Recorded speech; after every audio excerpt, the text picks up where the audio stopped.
Vamos a abordar a una persona que fue y es un hito en la historia del actor, en las teorías del actor y en las teorías de la actuación, inclusive las teorías y metodologías del teatro. Estamos hablando de Antonin Artaud. Se pueden encontrar muchas publicaciones sobre su vida, su biografía, que de una u otra manera son de fácil acceso por medio de los actuales buscadores de Internet. Entonces me voy a centrar como en unas líneas de reflexión que tienen que ver con el espíritu crítico o con la exploración del subconsciente en términos del actor en el siglo XX. Dejarse llevar por la emoción o refrenarla sería el dilema con el cual se iniciaría esta reflexión. Es un dilema que se le plantea más que nunca a la expresión teatral contemporánea. El positivismo, el racionalismo, el arte abstracto y las doctrinas revolucionarias han, digámoslo, congelado los brotes, las efusiones románticas. Y esto es cierto, esto es muy cierto, pero no debemos olvidar que los descubridores de subterráneos freudianos han pretendido retornar a las fuentes del instinto y liberar las fuerzas emocionales, renunciar a las compulsiones que provocan la inhibición, es decir, el retorno al hombre primitivo. Y primitivo sería entre comillas, porque no es un hombre primario, básico, poco, más bien primitivo, primigenio, emocional. Y el actor no ha dejado escapar ninguna ocasión tan inmejorable de retomar, de reanudar, de recomenzar su tendencia a exteriorizar con fuerza, con energía, con vigor y con subjetividad, a actuar, digámoslo, quitando el ripio, despojándose del resto, como se dice, quitando lo superfluo. Los dos modos de interpretación escénica que conocemos hoy han girado en torno como a dos corrientes. Digamos la una, que es el distanciamiento, el extrañamiento, la distanciación, como lo han llamado en diferentes momentos y diferentes críticos, el distanciamiento brechtiano y la lucidez crítica, como una primera corriente. O sea, el trance a través de Antonin Artaud y el psicoanálisis. Decía Denis Diderot en una carta a Mademoiselle Jovan en 1765, y decía Diderot: el actor que solo posee sensatez y prudencia es frío. Aquel que solo tiene inspiración y sensibilidad está loco. En el caso de Antonin Artaud, eh, él le escribía a Jacques Rivière en las ediciones de Gallimard, más o menos en junio de 1923. Le escribía lo siguiente: padezco una terrible enfermedad del espíritu. Ando en constante persecución de mi yo intelectual. Para Artaud era muy difícil hablar, encontrar las palabras, escribir con coherencia e hilación. Él sentía, según lo decía él mismo, cómo se le escapaban las ideas. En sus poemas se alternan un lirismo muy pulcro con bruscas rupturas. Sus esporádicos dolores nerviosos, porque él sufría del dolor del suicida, que es el dolor del nervio trigémino, ¿cierto? Esos esporádicos dolores nerviosos, que era una secuela de una meningitis infantil, lo llevaron a autoanalizarse constantemente. Él decía que nadie como yo ha sentido la sorprendente confusión de su lengua en sus relaciones con el pensamiento. Siempre inmerso en una lucha consigo mismo. Eh, Él era presa de una convulsión psíquica. Entonces él elige el camino más difícil, escribir, captar ese pensamiento que se deshilacha, que se desmorona. Pero surge una pregunta, ¿tiene realmente problemas del lenguaje?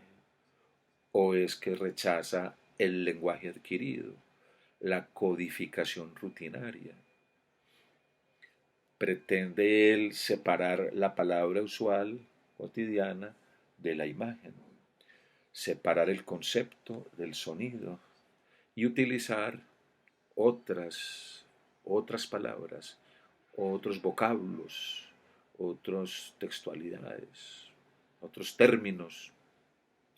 Y cuando solo encuentra un cliché o una frase demasiado feliz, demasiado acomodada, él se niega a, entre comillas, crear un estilo. Y en ese momento se paraliza. Él quiere reinventar el pensamiento, servirse de sus facultades vivas, ponerlas a prueba continuamente. Para él, la inteligencia es solo una vasta y continua eventualidad. Artaud siempre estuvo muy apartado de la sociedad, al margen de esa vida cotidiana, social, aburguesada. Artaud se escruta, se pregunta a sí mismo, se dilucida, se cuestiona, se profundiza a sí mismo. Intenta siempre aproximarse lo más posible a las zonas más misteriosas y sombrías de su ser, corriendo el riesgo de perderse en ellas. Cuando él era niño, era prácticamente tartamudo. Sufría dolorosas contracciones de los nervios faciales y de la lengua. El trigémino, el dolor del suicida. Durante su adolescencia estuvo recluido muchas veces en sanatorios sin saber que al final de su vida pasaría 7 años de su vida en diferentes asilos.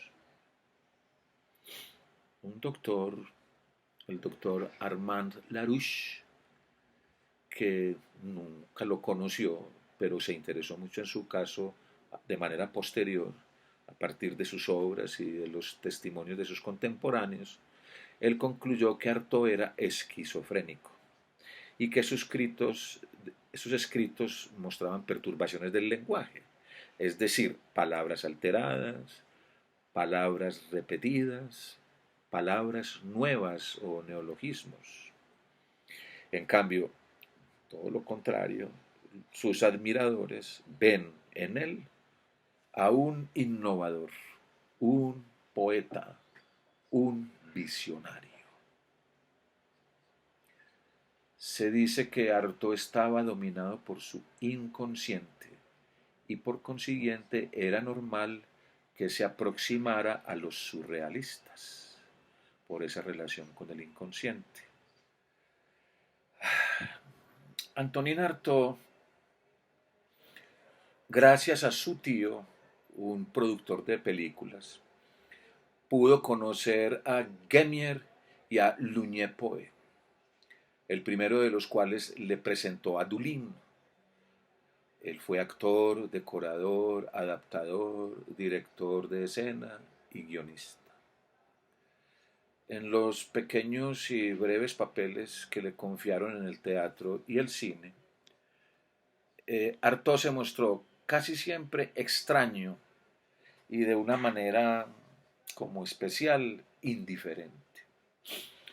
Interpretaba de manera sorprendente al anciano rey de La vida es sueño, recordaba Charles Dullin, y obtuvo un éxito personal en una pieza de Jacinto Grau Delgado, donde interpretaba el papel de una especie de encarnación del espíritu maligno que se llamaba Urdemala. Dice Charles Dullin que se le quedó muy grabado en su memoria y que escuchaba pronunciar este nombre blandiendo su látigo, recordando a Artaud. Él, Artaud, no tenía realmente una vocación de actor, por lo menos en el sentido que se le daba entonces a ser un actor en Francia. Esta profesión, así como la disciplina inherente al ejercicio de la actuación, encajaba muy mal con sus condiciones estéticas, psicológicas e ilusionistas, porque su ilusión no era adaptarse a un personaje, adaptarse a una puesta en escena. ¿Por qué? Porque él se buscaba a sí mismo, quería probarse a sí mismo a través de sí mismo. Él profesaba una cierta admiración por los últimos trágicos franceses, quienes eran Paul Mounet, de Max, y también hacia los actores trágicos alemanes. Estaban en ese momento Albert Wassermann, Fritz Korner, Peter Lorre, Conrad Veidt, el que hacía ese famoso personaje del doctor Caligari. Y a él le fascinaba ese tipo de actuaciones expresionistas. Sin duda se hubiera adaptado muy bien a cualquiera de las tendencias expresionistas del momento, que requerían tensión interior y un exceso en la exteriorización. Cuando él estuvo en algunos momentos en Berlín, donde participó en varias películas, le fueron muy fructíferas las indicaciones de actuación, pues él se inició en las ideas de Adolfo Appia, en las técnicas de Reinhardt y en el que vio varios espectáculos de Piscator y Meyerhold. Y encontró así como una confirmación a algunas de sus intuiciones. En suma, que con el sentido de lo absoluto que le caracterizaba a Artaud, él no pudo menos que estar en una ruptura total con la interpretación francesa convencional de la época. El doctor Armand Laroche, ya mencionada, cita con mucha, digámoslo, fluidez y fruición unas críticas muy negativas de Artaud. Que Artaud era un actor pésimo, que no sabía controlar su voz, que también Georges Pitoueff lo encontraba demasiado crispado, que solo interpretaba a los personajes alucinados, perversos, desequilibrados. Marcel Achard lo encuentra muy execrable, muy fuera de lugar. Es evidente que una parte de la crítica siempre se mostraba reticente frente a las tentativas de la vanguardia y que la dimensión estrambótica que poseía Artaud desencajaba, desbarataba lo habitual. Y de hecho, Antonin Artaud moviliza, sacude, estruja el viejo molde de la interpretación convencional de esa época en Francia. Se comporta como un niño terrible, como el enfant terrible. Aparece con maquillajes y trajes imprevistos. Horroriza al pobre Dulin entrando en escena, caminando en cuatro patas para interpretar al emperador Carlomagno. Obtiene el reconocimiento de Louis Jouvet al sugerirle que introdujera en la obra La pâtissière du village de Alfred Savoir 20 maniquíes de varios metros de altura. Hoy estas audacias que eran rechazadas y vilipendiadas en ese momento, nos van a parecer sencillas, normales. La frecuencia con que Artaud arremete contra las palabras en sus escritos hace que se tienda a considerarlo como el precursor de los espectáculos sin texto, que tanto y actualmente y desde mitad del siglo XX hasta ahora prolifera el texto sin palabras. Pero en realidad, Antonin Artaud, poeta, escritor, adaptador de piezas, nunca eliminó, jamás quitó el texto de un espectáculo, nunca, sino que pretendió establecer una jerarquía diferente, distinta. Cuando él lee las críticas que aparecen en 1947 de su libro El teatro y su doble, y en particular la que se publicó en el diario Combat, él se indignó mucho y dijo lo siguiente: nunca he dicho que la palabra carezca de importancia. He dicho que el teatro no debe limitarse a la palabra. Lo que he hecho es añadirle el cuerpo a la palabra. Busco, dice Artaud, más allá de la palabra, la razón de la palabra, y más allá de la gesticulación, un mito. Antonin Artaud le concedió una importancia primordial a la puesta en escena, lo mismo que Gordon Craig, que Adolfo Appia, que Piscator o que Meyerhold. Dice Artaud que la puesta en escena es el teatro. Lo es mucho más que la pieza escrita y o la pieza hablada. No debe seguir habiendo solo una poesía del lenguaje, sino una poética del espacio. Y para crear ese lenguaje en el espacio, en movimientos, busca gestos independientes del sentido de las palabras. Esto es muy clave. Buscar gestualidades que sean independientes del sentido de las palabras. Gestos, signos, análogos a los del teatro oriental.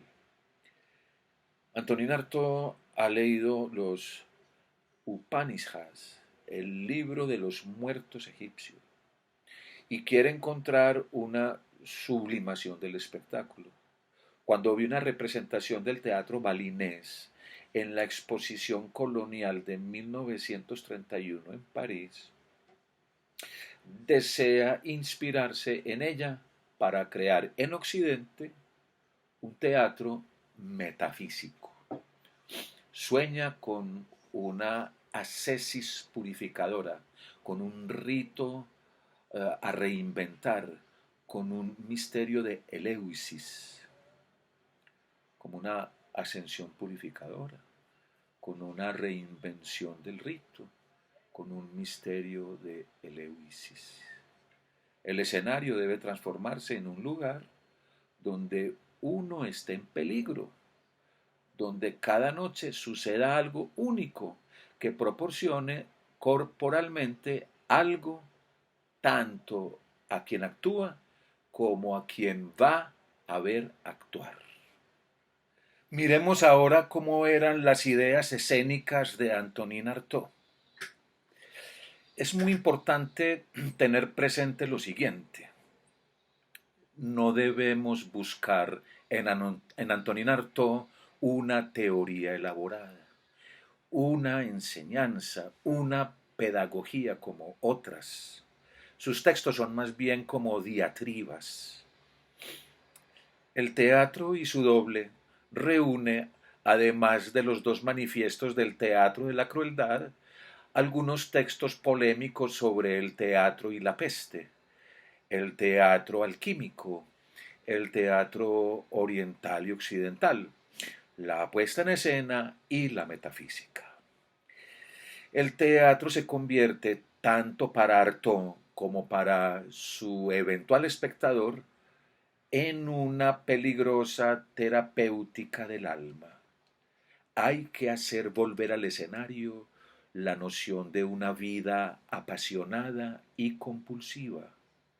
ser místico, exaltar o encantar al espectador, dejar libre su salvajismo para que se reintegre más puro a la vida real, infringirle una representación cruel hasta casi hacerle gritar, no dejarlo salir intacto, utilizar la magia, la brujería, dirigir cada uno de los medios escénicos en función de esta acción alucinatoria sobre el espectador.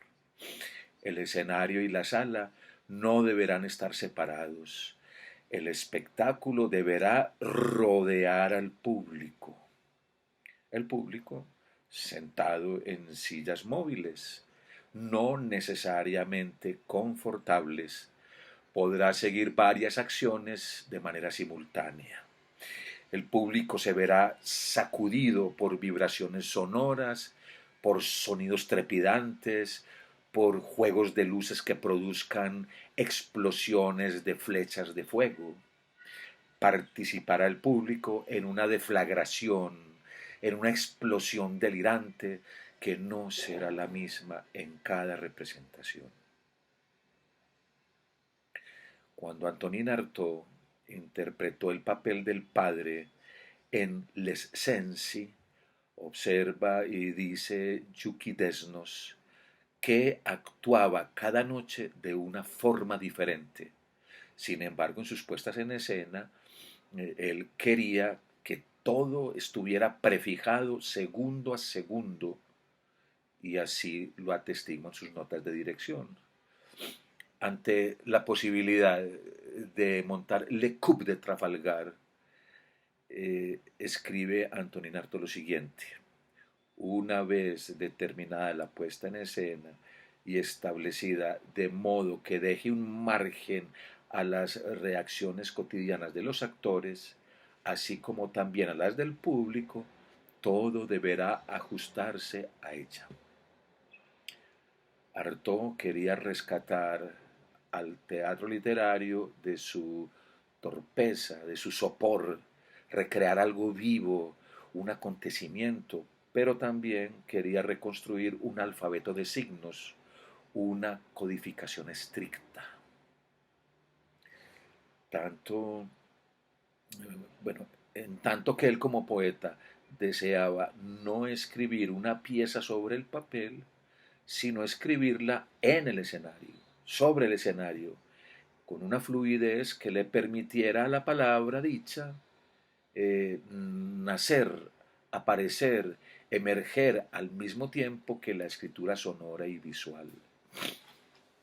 No se afirmaba mediante pensamientos escritos, sino que se creaba un vacío en él. Y como en una crisis mística, Artaud esperaba que nacieran las imágenes, esas imágenes que no emanaban de la lógica de las palabras, sino del pensamiento. Decía él que todo lo referente a la ilegibilidad y a la fascinación magnética de los sueños, todo eso, esas capas oscuras de la conciencia, que son cuanto nos preocupa en el espíritu, nosotros debemos querer verlo irradiar y triunfar sobre el escenario. No concebía Artaud explotar el inconsciente por sí mismo. Se trataba de considerar el inconsciente a la escala del papel que desempeña en la vida cotidiana. Con la realización de la obra El sueño de August Strindberg, Artaud le da vía libre a ese juego, a esa alternancia de lo soñado y lo real. Lo que lo separó esencialmente de los surrealistas y de Roger Vitrac fue su negativa a inscribirse en la sociedad y comprometerse políticamente. Decía Artaud que si lo que se quiere es hacer un teatro que defienda determinadas ideas, políticas o no, él no iba a seguir ese camino. Él decía que el teatro solo le interesaba lo esencialmente teatral, servirse del teatro para lanzar cualquier idea revolucionaria, a excepción de lo concerniente al espíritu. A él eso le parecía muy servicial, muy repugnante y muy oportunista. Artaud le escribió lo siguiente a André Breton, que decía más o menos así: la revolución total llegará, pero no llegará por medio del teatro. Debemos ser sinceros, en el escenario, con un público adelante, el hombre más interesado se convierte en un farsante. Hay unos conceptos detonantes frente al siguiente tema y son como este enunciado. Al principio fue el soplo. Entonces, eh, el actor para Bartók es un atleta afectivo. Esa era una fórmula de él. El actor debe ser un atleta afectivo. Y él lo dice en uno de los capítulos del Teatro y su doble, que se titula El atletismo afectivo. Que más tarde esta máxima será recogida por Jean-Louis Barrault de manera más elaborada, más racional, más consciente. Se dice que a cada sentimiento le corresponde un soplo o respiración. Cada emoción tiene una manera y su propia respiración.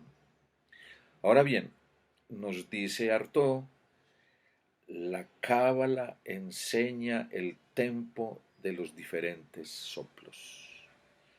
En lugar de considerar las pasiones como simples abstracciones, se las puede suscitar, hacer emerger mediante la fuerza que las preside. Un soplo voluntario puede hacer reaparecer la vida, remontar los estadios o los niveles de la misma. El actor que no experimenta el sentimiento deseado puede penetrar en él a través del soplo, siempre que sepa cuál es el soplo que le conviene a ese sentimiento. Y esta actitud es totalmente orgánica, casi al mismo nivel en que lo es el método de los actos físicos. Es decir, corro para huir, para escapar. El resultado es siento miedo, como ejemplo. Entonces hay que conocer el propio cuerpo como lo conocería un acupunturista. Saber, por ejemplo, que la desolación se traduce o se ubica en una concavidad a la altura de los riñones. No conformarse con imitar un acto exterior, sino trabajar el cuerpo desde el interior. En el mundo de la sensibilidad hay unos timbres, unos volúmenes de voz, unas masas de soplos y de tonos que obliga a la vida a salir de sus hitos. A través entonces del soplo se puede penetrar en el cuerpo del personaje teatral y darle vida. El actor abandona su propia piel doliente, cambia de piel como las serpientes. Eso es una metáfora muy interesante. Bueno, ahora miremos dos, digámoslo, conceptos, dos palabras muy artodianas: sortilegio y grito. En sus escritos críticos, Artaud parecía ser muy sensible a la voz.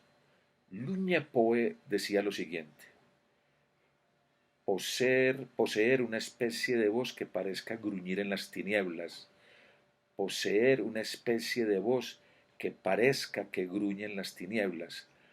Al hablar de la voz de Artaud, unos cambios de voz que sean sorprendentes. Suzanne Desprez tenía una voz argentina que solloza. Pues no una voz de Argentina, sino una voz plateada, brillante. Guernica Altanizou tenía una voz dorada, temblorosa, misteriosa. La voz de Marguerite Jamois en la Dibuc fue una de las cosas más terribles que Antonin Artaud decía que había escuchado nunca. Las caracterizaciones anteriores eran testimoniadas por Artaud sobre cómo conceptualizaba sobre las voces de unos actores y unas actrices. Observamos aquí que siempre se trata exclusivamente de actores o actrices dotados de una personalidad extraña, de una gran vida interior, y que Artaud no se sentía tan impresionado por la técnica vocal, sino por un cierto mensaje de orden metafísico, el sentido de una palabra, sus implicaciones psicológicas, la inteligibilidad del texto quedaba para Antonin Artaud relegados a un segundo plano. Él pretendía, como en el teatro oriental, que la música de la palabra hable directamente al inconsciente. La sonoridad de la palabra es la que debía hablar directamente al inconsciente.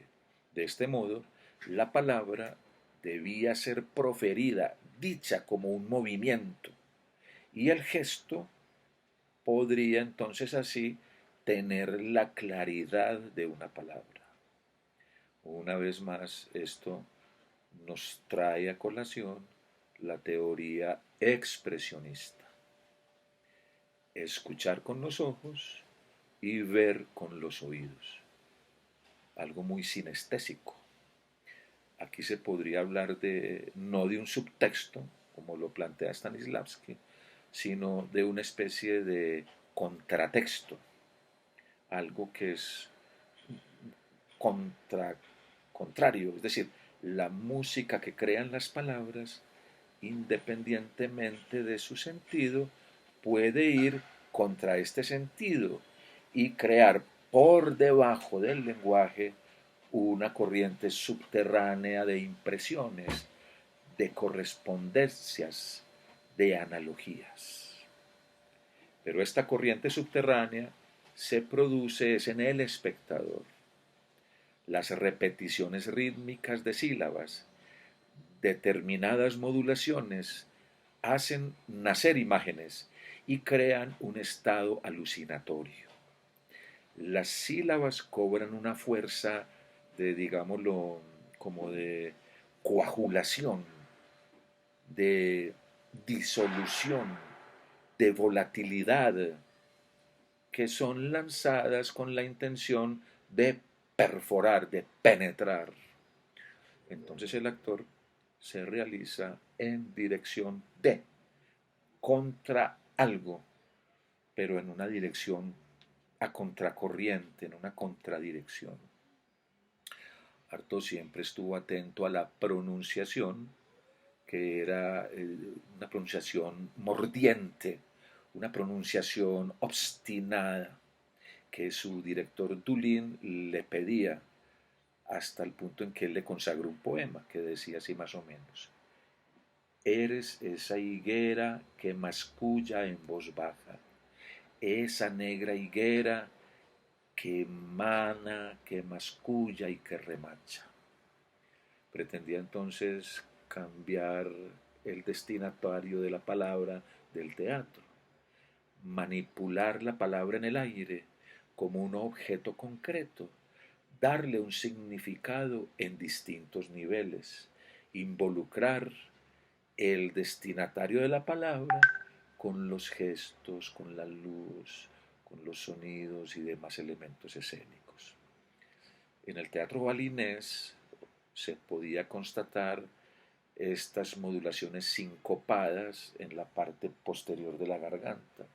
Se podría advertir un estadio anterior al lenguaje, un estadio instintivo, ese estadio del grito, del sonido instintivo, que fuera capaz de elegir su lenguaje a través de la música, los gestos, de los movimientos, de las palabras. Consideraba en esto Artaud que los actores franceses de su época, que solo sabían hablar, tenían una garganta atrofiada y además desconocían el esfuerzo poético creador, que no sabían cómo lanzar un grito, que habían olvidado el valor del sortilegio y sin embargo, en palabras de Artaud, el cuerpo tiene un soplo y un grito a través de los cuales puede dejarse atrapar en los bajos fondos descompuestos del organismo y trasladarse visiblemente hasta esas elevadas regiones radiantes donde el cuerpo superior le espera. En una emisión radiofónica que hizo Artaud y que escribió y grabó poco tiempo antes de morir, que aunque solo se difundió en 1973, que tiene un nombre en francés muy largo y difícil de pronunciar, eh, mm, Artaud lanzaba sonidos desacostumbrados, sonidos orgánicos hasta lo inhumano, trágicamente inspirados. De su garganta fluían gritos y exorcismos como si su alma buscara una salida desesperada más allá de las palabras. Era un diálogo de gritos, que además lo hizo con el actor Roger Blin. Estaban subrayados por un címbalo, un instrumento musical que se llama el címbalo, que supuestamente planteaban una conversación de dos simios encerrados en una jaula un día de tormenta y que duraba más o menos 5 minutos. Entonces, cuando, cuando Artaud funda el teatro Alfred Jarry, él ya estaba como ubicándole el acento sobre la voz. Decía él que los actores deberían variar desde el tono natural o evolucionar tras cegar de un tono natural de la voz al más irritantemente artificial. A través de este nuevo tono teatral, Artaud pretendía, con su trabajo en el Teatro Alfred Jarry, subrayar e incluso descubrir sentimientos suplementarios y extraños. Para una obra que se llama La Sonata de los Espectros de Strindberg, él dejó indicaciones muy precisas para prever voces superpuestas y entonaciones arbitrarias. Ahora veamos lo referente a la parte gestual, a la géstica artodiana, los gestos según Artaud, lo corporal. Artaud siempre necesitaba o pedía gestos patéticos, movimientos intensos, contenidos, no temerle al ridículo. Digámoslo, que su creencia, su fe, su iluminación interior le hacen aceptar sus propios excesos. Artaud pertenecía a otro universo realmente. Él deseaba gestos purificados de toda cotidianidad, un retorno a las reacciones iniciales, por no decir animalescas, del ser humano. Que los rostros deberían estar enmascarados o parecerse a máscaras, que lo gestual no debía plegarse a una anécdota, ni formar pleonasmos con la expresión verbal, que los gestos pudieran tener un lenguaje autónomo, llenar, colmar las importancias de la palabra. Frecuentemente Artaud introducía maniquíes, trabajaba mucho con ese elemento, con la figura humana artificial. En la obra Les Sensi, los maniquíes expresaban con gestos lo que los personajes a los que doblaban no podían decir. En el proyecto de La Sonata de los Espectros, aparecían los maniquíes como un doble inerte de algunos personajes. La cocinera era reemplazada por un maniquí y había unos altavoces o parlantes disociados del cuerpo que difundían sus textos. Eso también lo hace mucho en el Teatro de la Muerte de Tadeusz Kantor. Ponía muñecos o maniquíes con parlantes dentro del cuerpo que emanaban los textos. Los actores adoptaban actitudes rígidas y se desplazaban de manera, muy digámoslo, ralentizada, eh, con movimientos que eran casi imperceptibles. Jean-Louis Barrault presentó en 1935 una versión de la obra Mientras agonizo de Faulkner, que se titulaba Autour d'une mère, alrededor de una madre, en la que utilizaba todos los medios de expresión excepto la palabra, o casi, porque había 30 minutos de texto para 2 horas de espectáculo, porcentaje reducido de palabra. La acción se manifestaba mediante o gritos o gestos. Y aquí apareció ese famoso caballo centauro. Artaud aprobó esta iniciativa, pero deploró que el gesto reafirme el espíritu, en lugar de ser el espíritu el que gobierne el gesto y construya así un símbolo. El gesto no era sólo descriptivo, el alma no intervenía, ni tampoco el misterio más profundo que el alma, es decir, la fuente de vida. Lo gestual que soñaba Artaud estaba demasiado ligado a su propio problema, a su propio cuerpo, a su propia vida, a su propio ser, para que pudiera realizarla un hombre cualquiera del teatro. Y así efectivamente, Artaud odiaba su cuerpo en la medida en que su cuerpo era impuro, en la medida que estaba abocado a la abyección de lo fecal y además que sufría terribles dolores. Él necesitaba imperiosamente dominar su cuerpo que paralizaba su espíritu, conocerlo. La escena se convertía entonces para Artaud en un observatorio de sí mismo privilegiado. El teatro era el estado, el lugar, el punto donde aprehender la anatomía humana y a través de ella sanar y regir la vida. En las escuelas que precedían, ya estudiadas anteriormente, las escuelas anteriores a lo que podría llamarse como la tendencia artodiana, cuando se apuntaba hacia el desarrollo de la expresión corporal, eh, la inteligencia inventariaba o resumía o hacía un listado de los miembros y los músculos y buscaba una expresión teatral acorde a una concepción psicológica.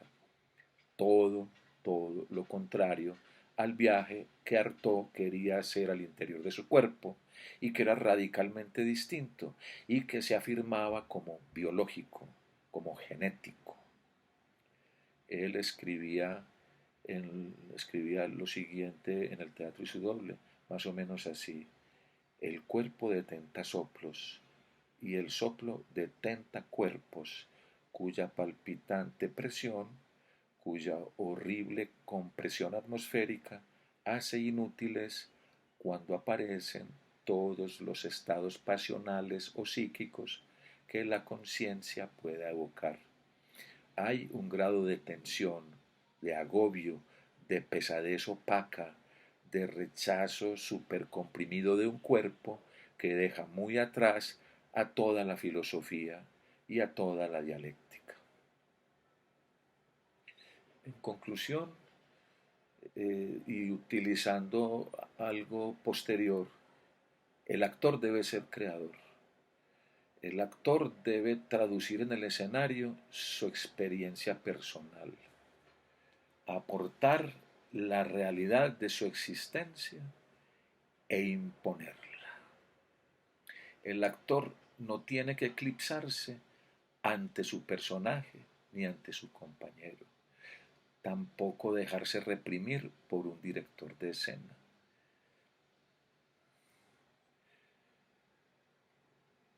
Lo anterior, dicho a manera como de un legado que fue dejando Artaud en muchos otros creadores y pensadores posteriores. Pero miremos el aspecto positivo y retomamos otra vez las consideraciones del doctor Armand Laroche, que decía que este refugiarse en el cuerpo, que este paso de un cuerpo a otro, gracias a un intercambio alquímico, que este desdoblamiento, que este despegarse de su verdadero cuerpo son simplemente síntomas de esquizofrenia, según este doctor. Que al final de su vida Artaud no sabía hablar más que yuxtaponiéndose las sílabas, escupiendo, silbando, interrumpiendo la conversación con ritos de conjuración, que Artaud golpeaba arrítmicamente un yunque de madera con un martillo mientras profería poemas inaudibles, que en total o en suma Artaud no aportaba nada al teatro, que ofrecía su locura como espectáculo. Esto es una eterna ambigüedad, una frontera muy incierta entre el genio y la enfermedad. Es una división imposible entre un diagnóstico médico basado en unos síntomas provocados por los electroshocks y establecidos por un médico impermeable a lo teatral, y que el papanatismo, el fanatismo de la gente de teatro por unas ideas convertidas en prácticas y que emanaban, por tanto, de un profeta inspirado. Al hombre, al poeta herido, solo algunos amigos pudieron conocer de cerca su extraña seducción. Y para cerrar, digo lo siguiente: el tono teatral recuperado con toda su pureza y con toda su humanidad, el destino reservado a la entonación, mundo concreto, los decorados de objetos, la luz inventada y el cielo como testimonio perpetuo que se manifiestan en todo, tanto en los paisajes como en las casas, los movimientos acordes más con los actos que con los reversos de los pensamientos. Y esto era lo que Antonin Artaud creía que había aportado con la experiencia del teatro Alfred Jarry, que fue un teatro sin local, sin compañía, un teatro casi sin dinero, con solo 6 representaciones en total de 4 espectáculos que únicamente habían podido desarrollarse de principio a fin solo en los ensayos.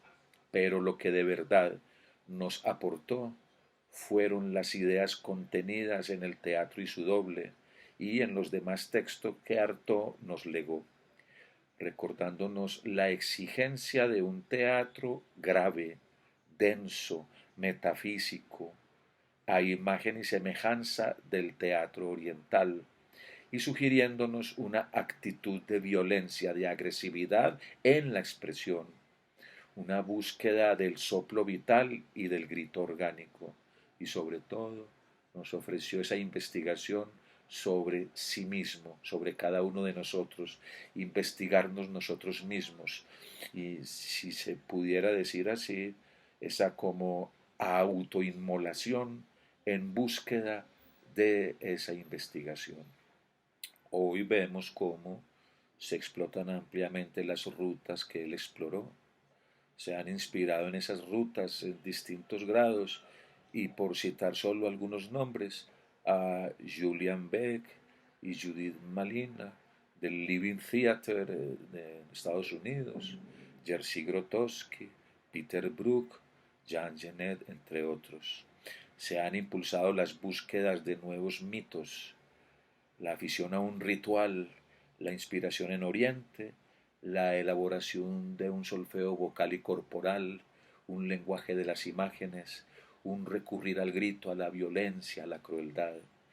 Todo esto dentro de un contexto de delirio mucho más amplio y vinculado más a la evolución de la psicología.